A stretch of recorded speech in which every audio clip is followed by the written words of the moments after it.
Биздин пайдалуу китептер каналына кош келипсиздер. Жакын адамдарыңыз ийгиликтүү болушун кааласаңыз, бөлүшүп, лайк басууну унутпаңыз.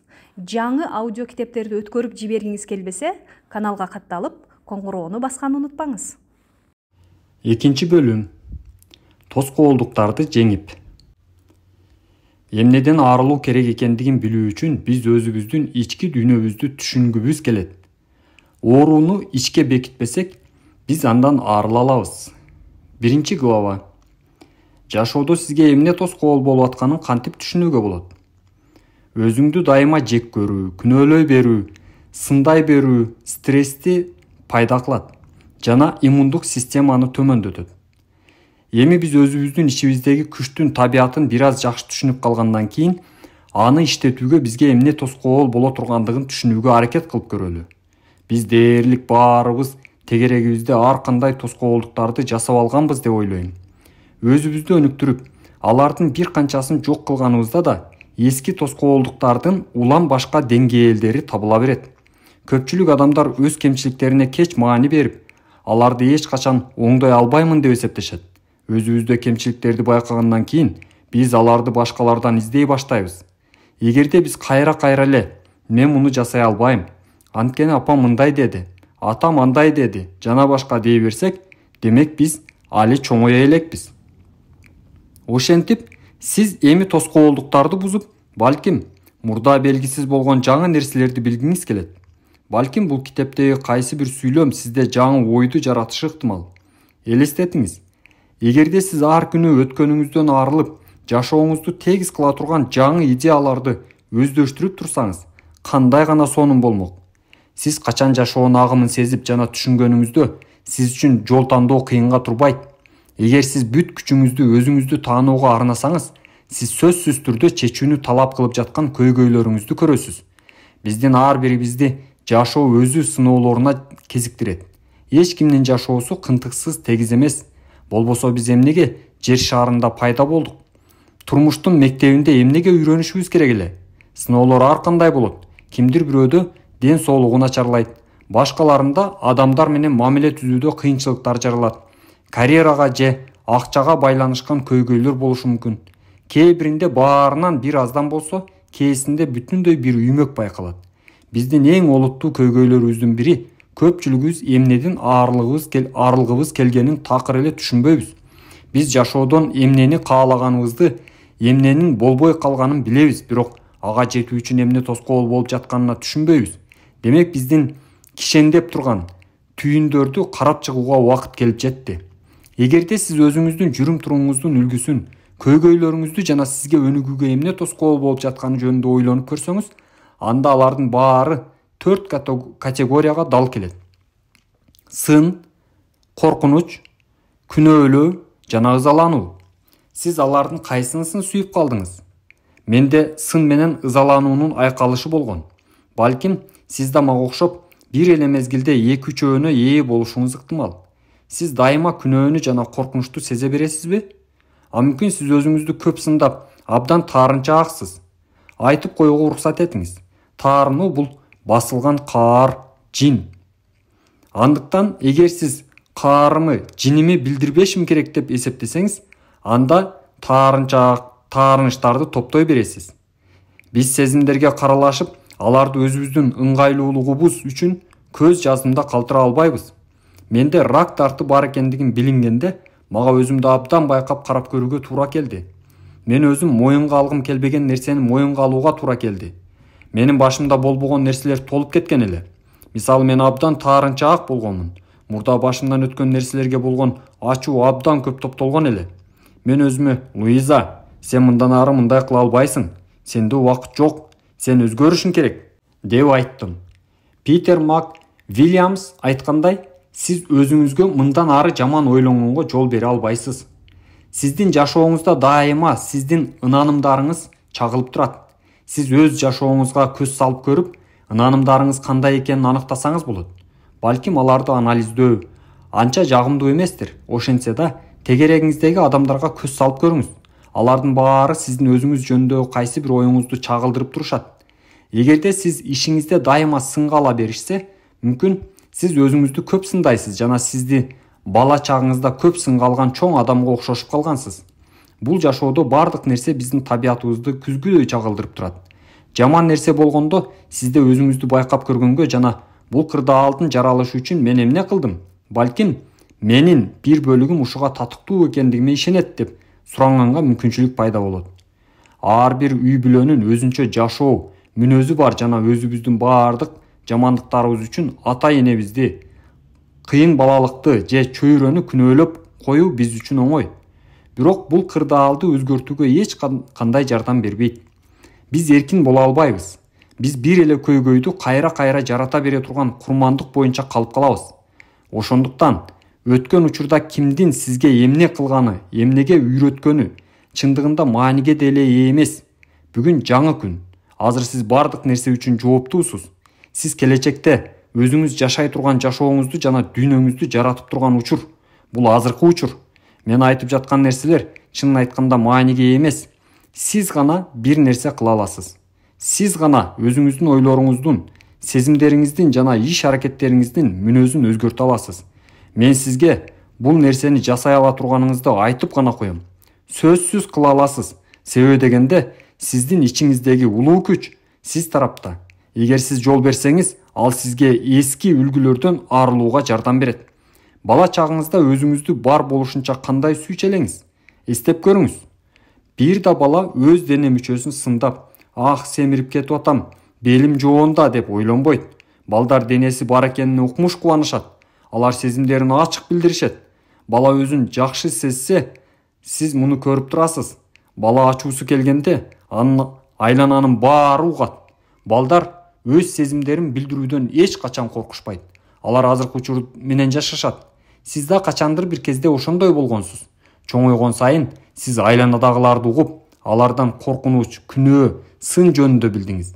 Эгер сиз бири-бирин сынга алуу кадимки эле адатка айланып калган үй бүлөдө чоңойсоңуз, анда сиз сын көз карашка ыктаган адам болуп жетилесиз.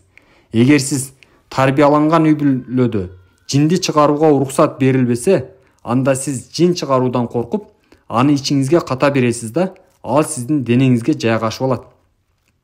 Ар бири өзүн күнөөлөгөн сезимге батып калган үй бүлөдөгү тарбия. Баланы чоңойгондо дал ушундай сезимдерди сезүүгө мажбур кылышы толук мүмкүн. Ал кандай гана себеп болбосун, кечирип коюңуз дей берип, эч качан каалаган нерсесин ачык сурай албайт. Мындай адам өзү каалаган нерсени алуу үчүн кандайдыр бир айла амал кылыш керек деп эсептейт. Чоңойгон сайын биз жалган элестөөлөрдү топтой беребиз да, өзүбүздүн ички акылмандыгыбыз менен байланышты жогото баштайбыз. Ошондуктан бизге мындай элестөөлөрдөн арылып, өзүбүздү чындап сүйгөн жана жан дүйнөнүн таза мезгилине кайрылып келүү зарыл. Өзүңүз жөнүндө эмнени каалайсыз? Ошол жөнүндө ойлонуп көрүңүз. Өз каалоолоруңузду таңгыч эмес, бекемдегич аффирмациялар түрүндө кыска жана так кылып айтыңыз. Андан кийин күзгүгө барыңыз да, анын алдында өз аффирмацияларыңызды кайталаңыз. Бул учурда кандай тоскоолдуктар пайда болуп жатканын белгилеңиз. Мен өзүмдү сүйөм жана жактырам деген сыяктуу аффирмацияларды айтып жатканда, сизде кандай терс ойлор болуп жатканына өзгөчө көңүл буруңуз. Эгер сиз аларды жакшы байкаган болсоңуз, алар сиздин эркиндикке жол ачкан ачкыч болуп саналат. Адатта алар жогоруда мен айткан 4 категориянын бирине кирет. Сын, коркунуч, күнөө же ыза. Качандыр бир убакта сиз аны айланадагы адамдардан өздөштүргөн болушуңуз мүмкүн. Сиздердин кээ бириңиздер жашоодо өзүңүздөр үчүн татаал маселени тандап алгансыздар. Мен ишенем, бул дүйнөгө башка бирөөлөр эмне кылып жана эмне айтып жатканына карабастан, чындыгында эле өзүбүздү сүйүү үчүн келгенбиз. Досторубуз же ата-энелерибиз чийип койгон сызыктан чыкканга дайыма мүмкүнчүлүгүбүз бар. Эгер сиз үлгүлүү бала болуп чоңойсоңуз, анда ата-энеңизге тиешелүү чектелген көз карашка ээ болуп калгансыз. Бул сиздин жамандыгыңыздан эмес, тескерисинче ата-энеңиз айткан гана ар бир нерсени өздөштүргөн кемтиксиз бала болгондугуңуздан. Эми чоңойгондо да сиз ошол нерсени улантып келе жатасыз. Канчалаган адамдар өз ата-энелерин кептерин кайталашат. Куттуктаймын. Сиздин ата-энеңиз эң сонун насаатчылар болушкан. Сиз да абдан жакшы окуучу болгонсуз. Бирок эми өз башыңыз менен ойлоно турган убакыт келип жетти. Күзгүнүн алдында туруп аффирмацияларды бекемдеп жатканда көпчүлүгүбүз ички каршылыкты сезебиз. Бул сиз арылыш керек болгон нерселердин эң биринчиси. Көп адамдар өз жашоосун өзгөрткүсү келишет, бирок бизге адаттан тыш бир нерселерди кылууга туура келгенде биз мен эмне ушуну кылышым керекпи? Мен каалабайм деп жооп беребиз. Кээ бири чыныгы кайраттанууну сезишет. Көбүнчө адам күзгүгө карап мен сени сүйөм дегенде анын ичинде жашаган наристе мурдатан кайда жүрдүң? Сен мени байкаар бекенсиң деп канча узак күттүм деп жооп берет. Ошондо адам бул наристеге узак убакыт көңүл бөлбөй келгенин түшүнгөндүктөн кайгыра түшөт. Өзүмдүн семинарларымдын биринде мен ушул көнүгүүнү жасатканымда бир аял абдан коркуп кеткенин айтты. Мен андан эмне үчүн деп сурасам, ал бала чагында инцесттин туугандар ортосундагы сексуалдык мүнөздөгү мамиле, курмандыгы болгонун айтты. Көп адамдар инцестке кабылып, анын натыйжалары менен күрөшүүгө аракет кылышат. Таң каларлык, бирок инцест биздин дүйнөдө көп кездешкен көрүнүш. Азыр ал жөнүндө көп жазышат, бирок менимче ал мурда деле көп таралган. Болгону биз эми гана баланын укуктарын түшүнүүгө келүү менен бул жаман кубулуштун бар экенин моюнга алдык. Кайсы бир маселени чечүү үчүн биз баарынан мурда анын бар экендигин моюнга алып, андан кийин гана аны жок кылуунун үстүндө иштешибиз керек. Инцесттин курмандыктары үчүн дарылануу абдан маанилүү. Алар өздөрүнүн сезимдерин кармай алуу үчүн өзгөчө коопсуз абалга муктаж. Качан алар каар, заар, уялуу сезимдеринен арылганда өздөрүн сүйө ала турган жаңы деңгээлге өтө алышат. Эмне менен күрөшүү керек экендигине карабастан бир гана нерсени эстеп калуу керек. Жаалап келген сезимдер бул болгону сезимдер. Инцест өзү качан эле артта калган.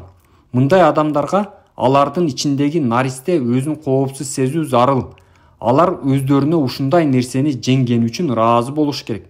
Инцестке окшогон кубулушка кабылганда зордукчу адам жашоону өзү түшүнгөн деңгээлинде иш аракет жасап жатканын түшүнүү абдан кыйын. Зомбулук дайыма бала чагында өздөрү зордук көргөн адамдардан чыгат. Биз баарыбыз айыгууга муктажбыз. Биз өзүбүздү сүйүүгө, өзүбүзгө суктанууга үйрөнгөндө гана башкаларга эч качан жамандык кылбайбыз. Жетишет. Эми сындаба. Адатта биз бир эле нерсеге өзүбүздү кайра-кайра күнөөлөп, сынга ала беребиз. Качан биздин көзүбүз ачылып, сын эч нерсени өзгөртө албагандыгын түшүнөбүз. Келиңиз башкача жасап көрөлү. Өзүбүздү кандай болсок ошондой боюнча жактыралы. Бирөөнү сындаганга ыктуу адамдар өздөрү да сындоого кабыл болушат. Анткени алар сындоо үлгүсүнүн чеги менен жашашат. Эмнени берсек, ошону алабыз. Көп учурда мындай адамдар баардык нерседе кемтиксиз болууну каалашат. Бирок деги кимибиз кемтиксизбиз? Сиз качандыр бир кемчилиги жок адамды кездештире алдыңыз беле? Мен кездештирген эмесмин. Эгер биз кимдир бирөөнү айыптап, наалысак, чынында биз гана ага эмес, өзүбүздөгү бир нерсеге наалыган болобуз. Биздин тегерегибиздеги адамдар биздин өзүбүздүн чагылуубуз. Башкалардан көргөн нерсени биз өзүбүздөн байкайбыз. Кайсы бир сапатыбызды моюнга алгыбыз келбеген учурлар канча? Алкоголду, наркотикти колдонуп, чылым чегип, ашыкча тамак жеп, же жана башка ушул сыяктуу жолдор менен биз өзүбүздөн качууга аракет кылабыз.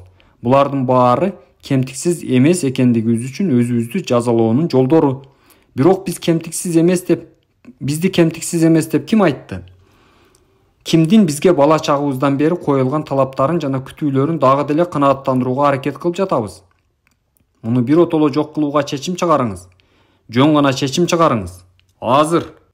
Ушул мүнөттө кандай болсоңуз, ошондой боюнча эң сонун экендигиңизди көрөсүз. Эгер сиз дүйнөгө дайыма кара көз айнек аркылуу караган сынчыл инсан болсоңуз, анда бир аз чыдамкай жана сүйгөн адам болушуңуз үчүн убакыт керек. Сынчылдыктан арылта турган көнүгүүлөрдү аткаруу менен чыдамдуулукка үйрөнүңүз. Бул объективдүү чындык эмес, болгону көнгөн адат гана. Бир да жолу сынга алынбай жашоо кандай керемет болмок. Элестеткенге аракет кылып көрүңүз. Биз өзүбүздү абсолюттук түрдө ыңгайлуу жана эркин сезмекпиз. Ар бир таң эң сонун күндүн башталышы болуп, биз тегерегибиздегилердин сүйүүсүн жана жактыруусун гана сезмекпиз. Ал эми сындоо жана кемсинтүү ойго да келбеген нерсе болмок. Сиз өзүңүздү башкалардан айырмалап турган нерсеге чыдамдуулук менен мамиле кылып, бул бакыттан балкып рахат ала аласыз. Дүйнөдө өзүң менен өзүң болуп жашоо өмүрүңүздүн элестетүүгө мүмкүн болгон жана эң сонун мезгил. Сиз эртең менен ойгонгондо өзүңүз менен өткөрө турган күндү тамшануу менен күтүп, чексиз кубанычты сезесиз. Сиз өзүңүздү сүйгөндө сизде баардык жакшы нерселер ойгоно баштайт. Мен азыркыдан жакшыраак болуп каласыз дебеймин. Анткенде сиз азыркы абалыңызды кемчиликтүү кылып көргөзгөндөй болор эле. Болгону сиз өзүңүздү билдирүүнүн көптөгөн жаңы позитивдүү жолдорун байкап, аны толугураак өздөштүрүүгө жетишесиз. Өзүңдү күнөөлөгөн сезим кем абалдуулукка, кем баалуулукка алып келет.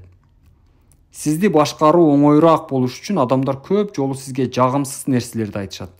Эгер кимдир бирөө сизди күнөөлүү сезүүгө мажбурлап атса, булар менден эмнени каалап жатышат, эмне үчүн мындай кылып атышат деп сураңыз. Ичиңизден ооба мен күнөөлүүмүн, мен алар тарап кылган нерсени жасашым керек деп макул болгондун ордуна ушул суроолорду бериңиз. Көп ата-энелер балдарын өзүн күнөөлөө сезими менен башкарышат. Анткени алардын өздөрүндө ошентип өстүрүшкөн. Муну менен балада өзүн төмөн баалоо калыптанат. Кээ бир адамдар чоңойгондо да туугандарынын жана досторунун башкаруусуна кире беришет. Мунун баары эң биринчи кезекте адам өзүн сыйлабагандыгы үчүн болот. Антпесе мындайга жол бермек эмес. Мындан сырткары мындай адамдар өзү каалап ар кандай айла амалдарга барышат. Кээ бир адамдар өзүн күнөөлөө сезимине булутка оролгондой оронуп жашашат. Алар ар дайым бир нерсени туура эмес жасадым, катачылык кетирдим деп эсептеп, ар дайым баарынын алдында кечирим сурап жүрө беришет. Мындай адамдар өткөн күндөгү катачылыктарын эч качан кечирбей, жашоосунда болгон бардык жаман нерсеге өздөрүн күнөөлөй беришет. Күнөөлөө булутунун таркалышына мүмкүндүк бербеңиз. Сизге мындан ары мынтип жашаганга болбойт. Өзүн күнөөлөгөн сезимге баткан адамдар жок деп айтууну үйрөнүп, башкалардын аны башкарууга болгон аракетин пайдасыз экендигин билдириши керек. Мен аларга ачууланышыңызды каалабайм. Болгону алардын оюна катышпай коюу керек. Эгер сиз жок деп айтууга көнбөгөн болсоңуз, башкача айтыңыз. Жок, мен муну кыла албаймын. Түшүндүрбөңүз, актанбаңыз. Антсеңиз, сиз башкаруучунун колуна сиздин чечимиңизди өзгөртүүгө көндүрүү үчүн пайдалана турган курал карматып коесуз. Тегерегиңиздегилер сиздин өзүңүздү башкарууга жол бербей жатканыңызга ынанганда өз аракеттерин токтотушат. Башкалары сиз качан жол бергенде гана сизди теске алышат. Биринчи жолу жок деп айтканыңызда балким сиз өзүңүздү дагы күнөөлүү сезишиңиз ыктымал. Бирок бара-бара жок деп айтуу жеңилирээк болуп калат. Лекцияларымдын биринде баласы тубаса жүрөк оорусу менен ооруган бир аял менен таанышып калдым. Ал балага өзүм зыян келтирип алганмын деп эсептеп, өзүн күнөөлүү сезе берчү. Тилекке каршы күнөөлөө эч кандай маселени чече албайт. Анын жагдайында эч ким эч кандай туура эмес нерсе жасаган эмес. Мен ага бул болгон нерсе, менин көз карашымда баланын руханий тандоосу жана экөө үчүн тең сабак экендигин айттым. Мен ага өзүн жана баланын сүйүшүн, бир нерсени туура эмес жасап койгонмун деп сезимден толук арылуусун кеңеш бердим. Мындай күнөөлөө сезимин эч кимди аяктырбайт. Кийин өкүнүп кала турган нерселерди жасоону токтотуңуз. Эгер өткөн күндөрүңүздө сиз азыркыга чейин өзүңүздү күнөөлүү сезген бир нерсе болсо, өзүңүздү кечириңиз. Эгер күнөөнү жууганга мүмкүн болсо, жууңуз да мындан ары андай кылбаңыз. Ар качан өзүңүздү күнөөлөгөн сезимдер пайда болгондо, мен өзүм жөнүндө кандай элестөөлөргө дагы эле ишенем? Кимге жалпаңдап жагынгым келип атат деген суроо бериңиз. Ушул учурда сизде бала чагыңыздан кандай элестер келет, байкаңыз. Мага автокатастрофага учураган адам келгенде, адатта алардын терең ичинде күнөөлөө жана жазалоо сезими жашап жаткандыгын байкайм. Кээде буга ачык айтууга жана өзүн билдирүүгө мүмкүндүк болбогондуктан басынган кастык сезими да кошумча болот. Өзүн күнөөлөгөн адам жазасын угууга умтулат. Мындай адам өзү сот, өзү жазакер, өзү эрки менен өзүн жан дүйнөнүн түрмөсүнө камайт. Биз өзүбүз жазалап, бизди коргоого эч кимдин алы жетпейт. Өзүңүздү кечирип эркин болгонго убакыт келип жетти. Мен бир семинарыма бой жетип калган баласы үчүн өзүн абдан күнөөлүү сезген, жашы өтүп калган аял катышып калды. Баласы жалгыз болуп, абдан түнүттө өсүп калган. Жашында баласына абдан катаал болгондугу үчүн апасы бул менин күнөөм деп эсептечү. Мен ал аялга мунун баарын ошол мезгилдеги балам үчүн жакшы болот деген түшүнүгүн негизинде жасалгандыгын айттым. Мен ишенем, бала жерге жаралуусу үчүн ушул аялды тандап, руханий деңгээлинде түшүнүп туруп жасаган.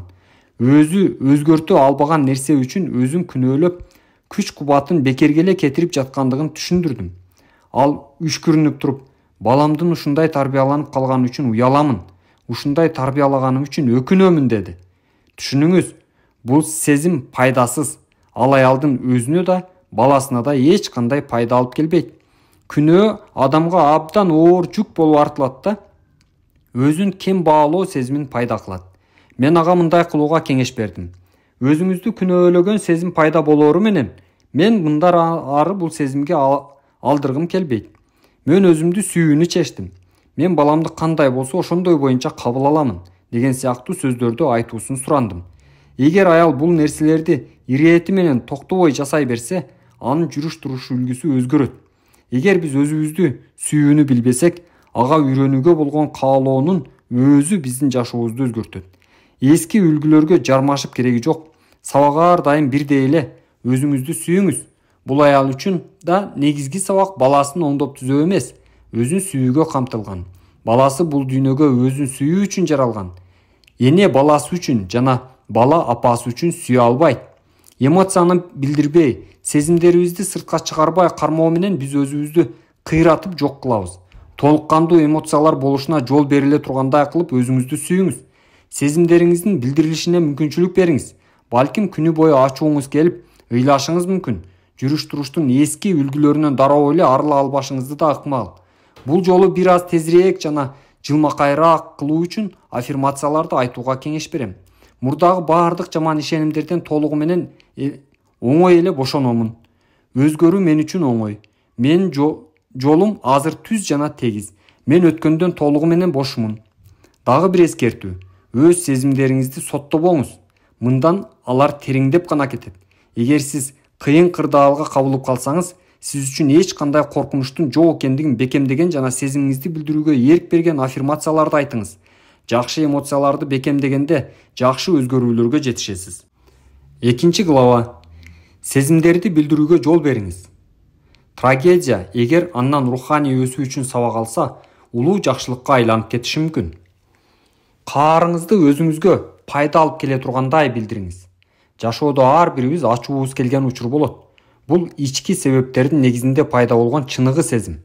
Эгер аны сыртка чыгарбаса, ал денеге кайрылып келип, организмдин ар кызматтарынын бузулушуна же оорунун пайда болушуна себеп болот.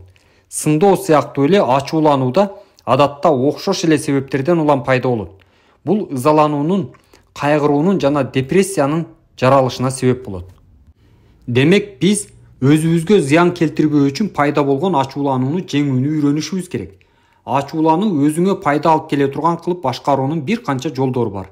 Эң мыктыларынын бири жиниңи келтирген адамга ачык айтуу. Муну менен камалган эмоция сыртка чыгарылат. Мен сага жиним келип атат, себеби деп айтууга болот.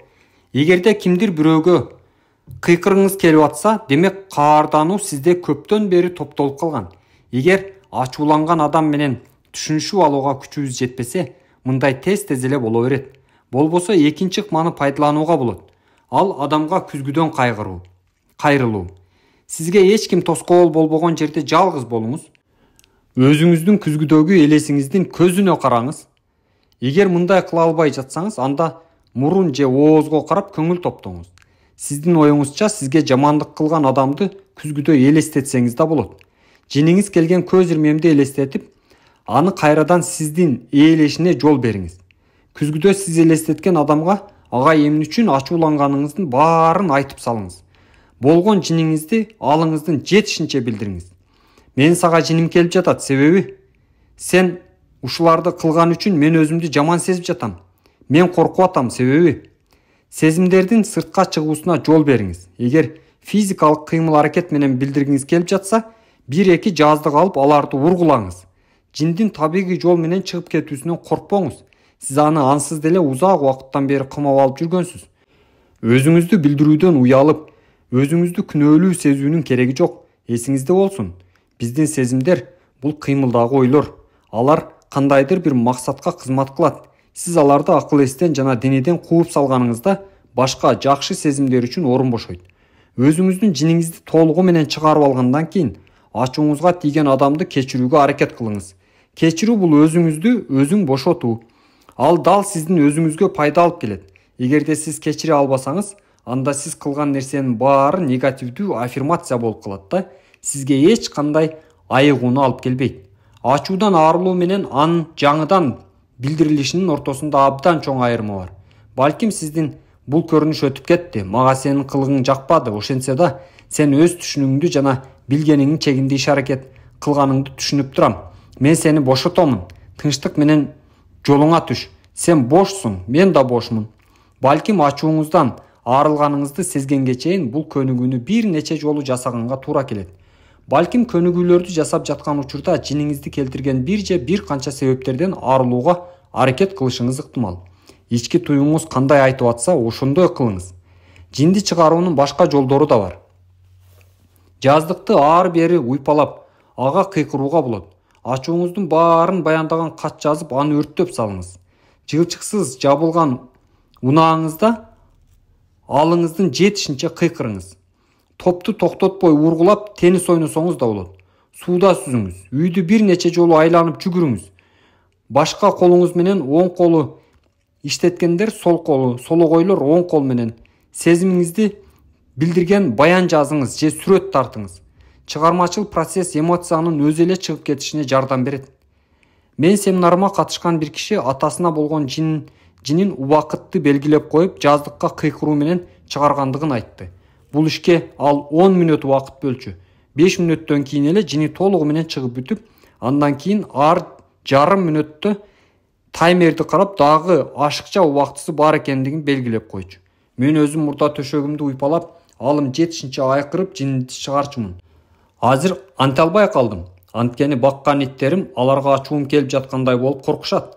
Азыр мен үчүн эң жакшысы машинеде отуруп кыйкыруу же бакта чуңкур казуу. Өзүңүздөр көргөндөй ачуудан арылам деп жатып бир нерсени жарата да аласыз. Мен сиздерге толуп турган эмоцияны чыгаруу үчүн физикалык кыймыл жасоону сунуштайм. Албетте, эч кимге зыян алып келбеген мындай абалда адам баарын ушунчалык унутуп, өзү жана чөйрө үчүн коркунуч келтириши мүмкүн. Эсиңизде болсун, өзүңүздүн ичиңиздеги улуу күчкө кайрылуу керек. Өзүңүзгө жакшылап баам салып караңыз. Сиздин ачууңуздун келишин эмне түшүндүрсө, ал ошол жерде. Медитациянын да жардамы чоң. Бул учурда медитация кылганда жиндин коюуланып, денеңизден чыгып, сизди таштап баратканын көз алдыңызга келтириңиз. Ачууңузду келтирген адамга батаңызды бериңиз. Ошондо сиздин мамилеңиздин келишпестиги кандай жоголуп баратканын көрөсүз. Ар тарабыңыздын шайкеш болушун чын жүрөгүңүздөн каалаңыз. Балким сиздин ачууңуз башкалар менен мамилеңиздеги келишпестиктерди эскертүү болушу ыктымал. Муну түшүнүү менен сиз кырдаалды өзгөртө аласыз. Жин келүүдөн бошонуу менен алда канча бактылуу болуп калгандарын канча адамдар айтышты. Таң каларлык. Жонуңдан оор жүк түшкөндөй эле болот. Мен бир кардарыма жин чыгаруу абдан кыйынга турган. Ал өзүнүн сезимдеринин табиятын акылы менен түшүнсө да, аны ачык билдире албайт эле. Акыры ал муну үйрөндү. Тегерегиндеги нерселердин баарын ургулап, өзүнүн ичип кеткен апасына жана кызына өзүнчө алынын жетишинче кыйкырып тилдеп жатты. Ал айтып түшүндүрө алгыс жеңилдеди. Кийинчерээк кызы аны көрүүгө келгенде, аны тынымсыз эркелетип кучактап жатты. Басынган жинди кууп салуу менен бул аял ичинде сүйүү үчүн орун бошотту. А сизде ачуулануу жана кыжырдануу дайыма болобу? Эгер андай болсо, демек сизде мен өнөкөт жин деп атаган нерсе бар. Сиз болбогон ар кандай себепке деле жиниңиз келе берет. Кайра-кайра ачууңуз кайнап, аны аттап өтө албай, эмне кылышыңызды билбей каласыз. Өнөкөт жин бул жаш баланын иши. Баары сиз айткандай гана болушун каалайсыз. Сиз өзүңүздөн мынтип сурасаңыз пайдалуу болмок. Эмне үчүн мен дайыма ачуумду келтире берем? Мени кыжырданткан кырдаалдын кайра-кайра козголо бериши үчүн мен эмне кылып жатам? Мен жашоону ушундай гана кабыл ала аламбы? Кантип эле? Мен дал ушул нерсени каалаймынбы? Кантип эле? Мен кимди жазалоону улантып жатам? Же сүйүүнү? Ушундай болуп калуу мага эмнеси менен жагат? Менин кайсы ынандымдарым аргасы жоктукту жаратат? Менде башкалардын менин кыжырыма тийгиси келген каалоосун жарата турган эмне бар? Башкача айтканда, сиз эмнеге өзүңүз каалаган нерсеге жетүү үчүн жиниңиз келиш керек деп эсептейсиз? Албетте адилетсиздик бар. Кээ бир учурларда ачууңуз келгенге толук негиз бар. Бирок эсиңизде болсун, өнөкөт жин сиздин ден соолугуңуз үчүн зыян. Анткени ал сиздин денеңизди теше баштайт. Сиздин эң көп ээлеген нерсеге көңүл буруңуз. Күзгүнүн алдына 10 мүнөт туруп, өзүңүздү жакшылап караңыз. Элесиңизден сен кимсиң? Эмнени каалайсың? Эмне сени бактылуу кыла алат? Сен бактылуу болушуң үчүн мен эмне кыла алам деп сураңыз. Өзгөрө турган убакыт келди. Өзүңүздө жаңы үлгүлөр, сүйүү, кубаныч, оптимизм жашай турган чөйрө жаратыңыз. Адамдар көп учурда рульда отурушканда ачууланышат. Эреже сактабаган айдоочуга көп кыжырданышат. Кимдир бирөөнүн жол эрежесин сактабагандыгы үчүн көңүлүмдү бузууну качан эле унутуп койгонмун. Ошондуктан рульга отурганда мен мындай кылам. Баарына мурда унаама, сүйүүм менен ыраазычылык келтирем. Андан кийин бүгүн жолдо жалаң гана, ыкчам, бактылуу жол эрежесин сактаган мыкты айдоочуларга кездешеримди бекемдеген аффирмацияларды айтам. Мага жолуккан ар бир айдоочу тажрыйбасы чоң айдоочу. Мен ишенимдүүлүгүм жана аффирмациялар жардам берет. Мен жолдо болгондо мага жаман айдоочулар дээрлик кезикпейт. Алар баары башкалар кыйкырып, муштумун түйгөн жерлерде. Сиздин унааңыз сиздин курчаган баардык нерсе сыяктуу эле сиздин уланууңуз. Андыктан ага бар сүйүүңүздү киргизиңиз. Көчөдөгү ар бир адамга сүйүүңүздү жибериңиз. Менин оюмча сиздин унааңыздын ар бир тетиги жана механизми сиздин денеңиздин бөлүктөрүнө окшош. Менин кардарларымдын бирин көрүүнүн жоктугу сезими кыйнаптыр. Ал өзүнүн жашоосунда эмне болуп жатканын, анын кандай мааниси бар экендигин, деги жашоодон өзү эмне каалагандыгын түшүнө албайт. Бир күнү эртең менен анын унаасынын бет маңдайы айнеги сынып, жаракалар толуп кеткенин байкайт. Башка бир таанышым жашоодо бир орунда тегеренип, буксабайт этип калганын сезет. Анын шиналары кое берип, ордунан жылдырбай жаткан. Бул адамдар өз сезимдерин билдирип жатканда, унаанын бузулушуна байланышкан терминдерди пайдаланып жатышкандыктарын байкап күлкүм келди. Көрүүнүн жоктугу сиздин алдыңызда эч нерсени көрбөй жатканыңызды билдирет. Бет маңдай терезенин сынышы эң сонун метафора. Ошол эле сыяктуу бир орунда тегеренүү да дөңгөлөктөрдүн кое бергендигин билдирет. Кийинки жолу унааңыз бир нерсе болгондо, бул бузулуу эмнени элестеткендигин аныктаңыз жана сиздин азыркы учурдагы сезимдериңиз менен кандай байланышы байкалат. Баамдаңыз. Мындай анализдөөнүн жыйынтыгы сизди таң калтырышы мүмкүн. Качандыр бир убакта мен бул туурасында китеп жаздым. Унааңызды айыктырыңыз деп айтамын. Адамдар денелик жана руханий дүйнөнүн ортосундагы байланышты түшүнбөгөн мезгилдер да болот. Ал эми азыр билимдериңиздин чегин кеңейтип, аң сезим менен техниканын ортосундагы байланышты түшүнүүгө мезгил жетти. Сиздин жашооңузда болгон нерсенин баары бул сабак алып, өзүңүздүн пайдаңа айландырууга боло турган тажрыйба. Сиз ачууңуз келгенге туура келет. Мында эч кандай жаңы же адаттан тыш нерсе жок. Бул баарында болот. Болгонанын табиятын түшүнүп, энергияны таза булакка багыттоо керек. Эгер ооруп калсаңыз, бул үчүн ачууланбаңыз. Өзүңүздү кечириңиз, сүйүүгө толтуруңуз. Ачууну ичиңизге камабаңыз. Ал эми оорулууга кам көргөндөр үчүн айтарым, өзүңүздү да кароону унутпаңыз. Антпесе сиз өзүңүзгө гана эмес, туугандарыңызга жана досторуңузга да залал келтирип аласыз. Өзүңүздү бүлүндүрүп аласыз. Өзүңүздүн сезимиңизди билдирүү үчүн сөзсүз бир нерсе кылыңыз. Жинди өзүңүзгө пайда алып келе тургандай кылып чыгарууга үйрөнүү менен сиз өз жашооңузда бир топ сонун өзгөрүүлөрдү байкайсыз.